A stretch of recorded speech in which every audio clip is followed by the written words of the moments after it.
الحمد لله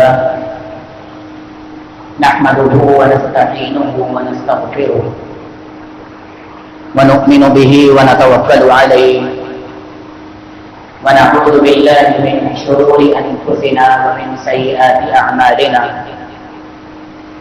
من يهده الله فلا مضل له ومن يضلل فلا هادي له وأشهد أن لا إله إلا الله وحده لا شريك له وأشهد أن محمدا عبده ورسوله فإن أصدق الكلام كلام الله وخير الهدي هدي محمد صلى الله عليه وسلم وشر الأمور كل محدثاتها وكل محدثة بدعة وكل بدعة ضلالة وكل ضلالة في النار. أعوذ بالله السميع العليم من الشيطان الرجيم من همزه ونفخه ونفثه. بسم الله الرحمن الرحيم.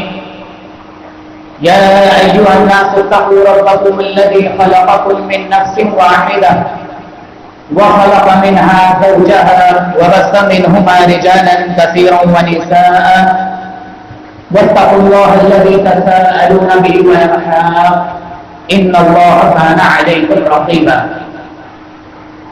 يا أيها الذين آمنوا اتقوا الله حق تقاته ولا تموتن إلا وأنتم مسلمون. يا أيها الذين آمنوا اتقوا الله وقولوا قولا سديدا يصلح لكم أعمالكم ويغفر لكم ذنوبكم ومن يطع الله ورسوله فقد فاز فوزا عظيما. اللهم صل على محمد وعلى آل محمد كما صليت على إبراهيم وعلى آل إبراهيم إنك حميد مجيد. اللهم بارك على محمد وعلى آل محمد كما باركت على إبراهيم وعلى آل إبراهيم إنك حميد مجيد. رب اشرح لي صدري ويسر لي أمري واحلل عقدة من لساني يفقهوا قولي. اللهم انفعني بما علمتني وعلمني ما ينفعني وزدني علما.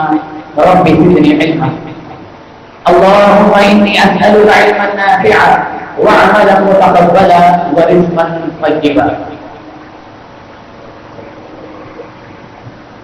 تمام تر تعریفات، تسبیحات، تمجیدات، تحمیدات، بڑائی اور کبریائی کے تمام الفاظ، تمام کلمات اس اکیلے تبارک و تعالی کے لیے ہیں جس نے مجھے اور آپ کو نہ صرف پیدا کیا بلکہ ہماری ایک ایک ضرورت کو بھی دنیا میں پیدا کر دیا، اور پیدا کر کے صرف چھوڑ نہیں دیا بلکہ ہماری تمام تر ضروریات کو، ہماری نہیں میری اور آپ کی، جنوں کی، جانوروں کی، چرند کی، پرند کی، اللہ تعالیٰ نے اپنی تمام تر مخلوقات کی تمام تر ضروریات کو اس تک پہنچانے کا ذریعہ اور وسیلہ بھی بنا دیا.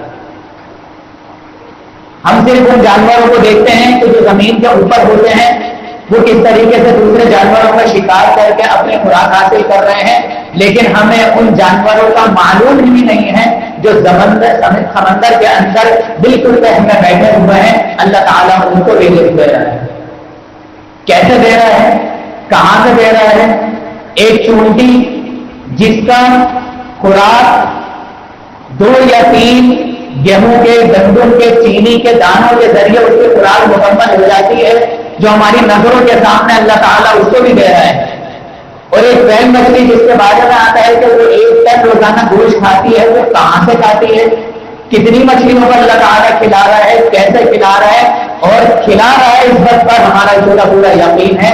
یہی اللہ تعالیٰ کی شان ہے اور قدرت ہے کہ وہ اپنی تمام تر مخلوقات کی تمام تر ضروریات کو پورا کرتا ہے. ساتھ ہی کروڑوں، اربوں، سینکڑوں درود و سلام ہو میرے اور آپ کے رہبر، رہنما، ساتھی کوثر، شاف روز جزا آمنہ کے لال تاجدار مدینہ محمد رسول اللہ صلی اللہ علیہ وسلم کی ذات اقدس پر کہ آپ کی آمد، آپ کی ولادت، آپ کی رسالت، آپ کی بعثت میرے اور آپ کے لیے مشعل راہ ہے، اور یہی وہ واحد ذریعہ ہے، یہی آپ صلی اللہ علیہ وسلم کی واحد تعلیمات ہے جو جنت میں جانے کا راستہ ہے، اور یہی راستہ سب سے آسان ہے۔ دنیا میں جتنے بھی ادیان ہیں، جھوٹ بولنا وہاں پر بھی برا سمجھا جاتا ہے، چوری کرنا وہاں پر بھی معیوب ہے، زنا کرنا، کسی کا مال دھوکے سے کھا لینا وہاں پر بھی برا سمجھا جاتا ہے، لیکن نبی کریم صلی اللہ علیہ وسلم کے ذریعے اللہ تعالیٰ نے قرآن مجید میں یہ بات فرما دی کہ ان الدین عند اللہ الاسلام، کہ اللہ کیا اگر کوئی دین قابل قبول ہے تو وہ صرف اور صرف اسلام ہے۔ اسلام پہ چل کر ہی ہمارے لیے جنت کا راستہ آسان ہے۔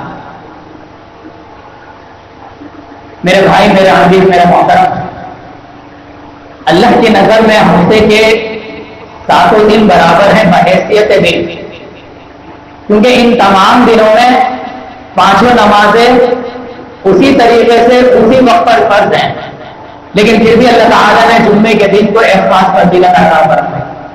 ہم جمعے کی فضیلت سنیں گے تو پورا جمعہ اسی پہ نکل جائے گا، لیکن بات سمجھانے کی یہ ہے کہ اللہ تعالیٰ نے جمعے کو خاص فضیلت دی، اسی طریقے سے سال کے 12 مہینے تمام احکامات کے لیے مخصوص ہیں اور فرائض ہیں، لیکن پھر بھی جو فضیلت رمضان المبارک کو ہے وہ کسی اور مہینے کو نہیں۔ ابھی پچھلے 10 دن گزرے ہیں ذی الحجہ کے، جس کے بارے میں نبی کریم صلی اللہ علیہ وسلم نے فرمایا کہ اللہ تعالیٰ کو اگر سال کے کوئی دن افضل ہیں تو وہ ذی الحجہ کے 10 دن ہیں، سال کا بہترین ایام۔ اسی طریقے سے تمام انبیاء ہمارے لیے قابل عزت اور قابل فضیلت ہیں، لیکن جو فضیلت نبی کریم صلی اللہ علیہ وسلم کو حاصل ہے وہ کسی اور کو نہیں۔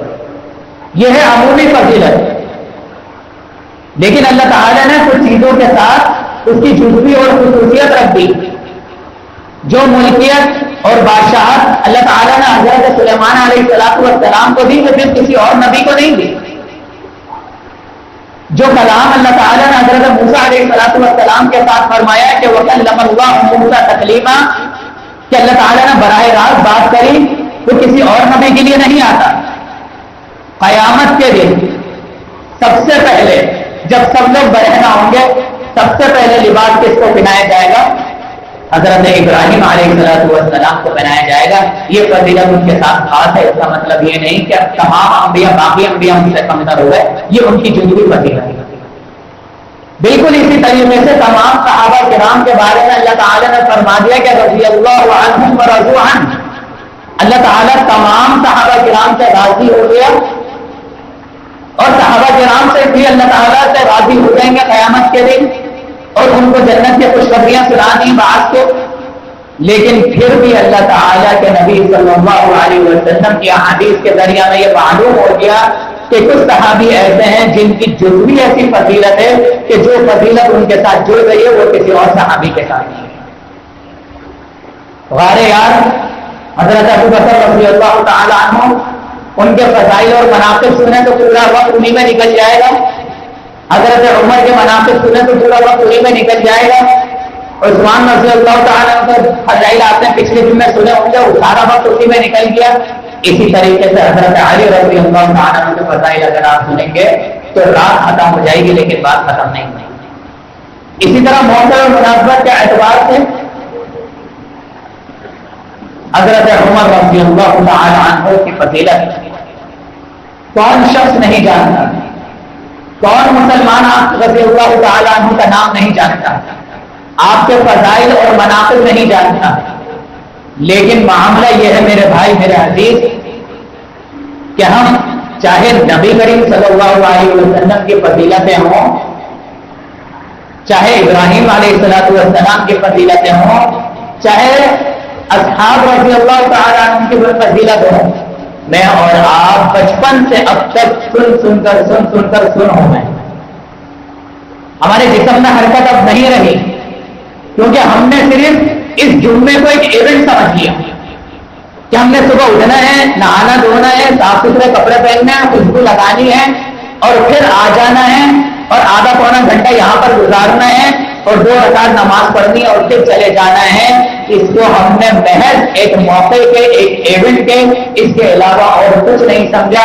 اس کی زندہ مثال میرے اور آپ کے اپنے اعمال ہیں۔ ہم اپنے اعمال کا اگر جائزہ لیں تو بچپن سے اب تک ہم نے کتنے جمعے سن لیے ہوں گے، رمضان کے کتنے جمعے اٹینڈ کر لیے ہوں گے، کتنے دروس اٹینڈ کر لیے ہوں گے۔ اگر وہ ساری باتیں ہمیں یاد ہیں تو آدھی سے زیادہ حدیث کی کتابیں، آدھی سے زیادہ قرآن کی آیتیں تو ہمیں حفظ ہو جانی چاہیے، لیکن ہم اپنے گریبانوں میں جاتے ہیں تو ہمیں تو کچھ بھی نہیں آتا۔ اگلی زندگی میں ہم بالکل خالی ہیں، جبکہ ہم سنتے رہتے ہیں، سمجھتے رہتے ہیں اور ہمارے دل میں ایمان آتا بھی رہتا ہے۔ اس کی بہترین مثال یہ ہے کہ ہم لوگوں کے جمعے کے دن کے اسٹیٹس دیکھ لیں، ایسا لگتا ہے کہ ان سے بڑا نمازی کوئی نہیں ہے، ان سے بڑا حاجی کوئی نہیں ہے، لیکن اسی شخص کے جب آپ اتوار کے دن کے معاملات دیکھیں گے، اتوار کے دن کی مصروفیت دیکھیں گے، اتوار کے دن کے اسٹیٹس دیکھیں گے، تو ایسا لگے گا جیسے اس کی نظر میں تصویروں کی، گانوں کی، نمازوں کو نکالنے کی، فجر کے وقت سونے کی کوئی اہمیت ہی نہیں۔ یہ میرے اور آپ کے اعمال کا جائزہ ہے کہ ہم پل میں تولا پل میں ماشا ہو جاتے ہیں۔ رمضان میں کچھ ہوتے ہیں، شوال میں کچھ ہوتے ہیں، جمعے کو کچھ ہوتے ہیں، اتوار کو کچھ ہوتے ہیں۔ اصحاب کرام کے فضائل سنتے ہوئے کچھ ہوتے ہیں اور اپنی زندگی میں جب اس چیز کو لاگو کرنا ہوتا ہے، اس پر امپلیمنٹ کرنا ہوتا ہے تو ہمارے اعمال کچھ اور ہوتے ہیں۔ تو میں نے اور آپ نے رٹا نہیں لگانا کہ امام آئے گا، بیان کرے گا اور چلا جائے گا، نہیں میرے بھائی، سن کے سن نہیں ہو جانا، بلکہ اپنے اندر حرکت لے کر آنی ہے۔ اپنی زندگیوں کو کتنا وقت ہے، 60 سال، 70 سال، 80 سال، کوئی تیر مان لے تو وہ 100 سال، اور پھر اس کے آخری کے 10-20 سال کیسے گزرتے ہیں، یہ میرے اور آپ کے بزرگوں کے سامنے ہے۔ تو اس تمام تر زندگی میں جس میں 20 سال تو ہمارے ایسے ہی نکل جاتے ہیں کہ ہم نے اگر حضرت عمر رضی اللہ تعالیٰ عنہ کے 8 فضائل اگر مختصر سے وقت میں اگر سننے ہیں تو ابھی سے یہ تیار کرنے کہ ہم نے اپنی زندگی میں لاگو کرنا ہے۔